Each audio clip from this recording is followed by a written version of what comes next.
In a 5-minute look at the dying process, I help prepare the listener for what it's like when their loved one moves through their final moments on Earth.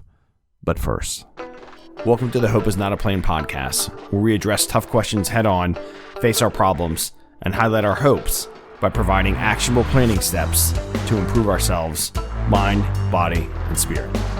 Now, let's get logged in and get locked on to this episode of the Hope is Not a Plane podcast. Difficult topic, but knowledge about death can empower us and mentally prepare us for when our loved ones are ready to pass on. Let's talk through the steps of physical death. The first stage is there's a decline in body functions. As disease progresses, the body's systems and organs begin to shut down.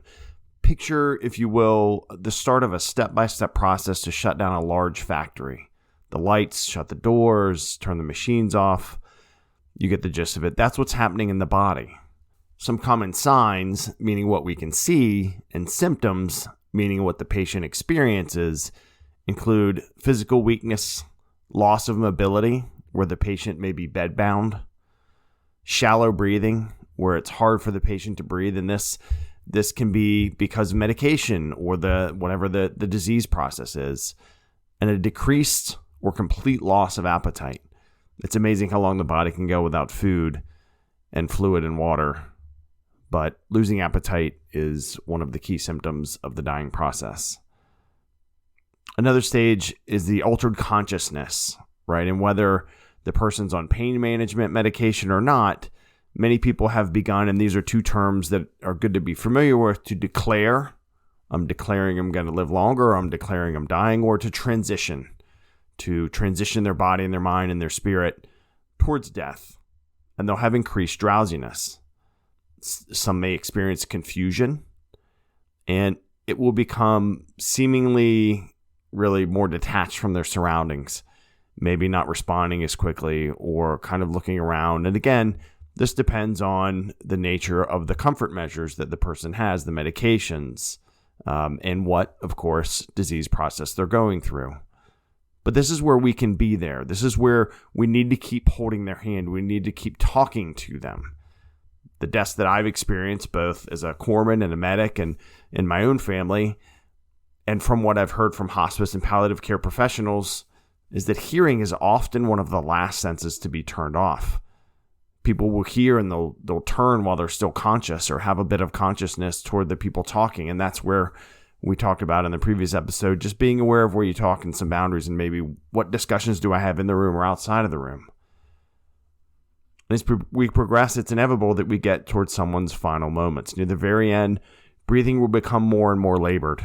It will sound perhaps gurgly and gaspy, and that's hard to hear. This will be hard to hear and see, but understand it's natural, right? With the medication that people are on, with the decline in cognitive ability and brain function, we shouldn't see this, and it's hard as our loved one is sitting there struggling to breathe and we're just sitting there not doing something, particularly if they have a do not resuscitate order. But rather, this is the human machine's way of performing that slow, methodical system shutdown. We'll see breathing become more regular. We'll see some sporadic movement. Most likely it's not purposeful. And at this point, we are going to suffer more than our loved ones are. We wonder what they're seeing and what they're hearing and what they're feeling and maybe thinking, but largely they're not thinking anything. And we don't know that process. We've had folks, kind of die and come back, but it's hard for us to see them that way. And that makes sense. So understand the emotional toll of watching someone waste away from disease is heavy. The toll continues, and it's paid in sadness and grief as our loved one dies. But there's also some relief that our loved one is no longer in pain. As hard as seeing death, particularly seeing our loved ones die is, remember that hope is not a plan, and that with some preparation, we can fuel our hope and better prepare our mind, body, and spirit to support our loved one's journey to the afterlife. If you found this episode helpful, please share it with someone you think could benefit that's going through hard times, that has someone in this situation.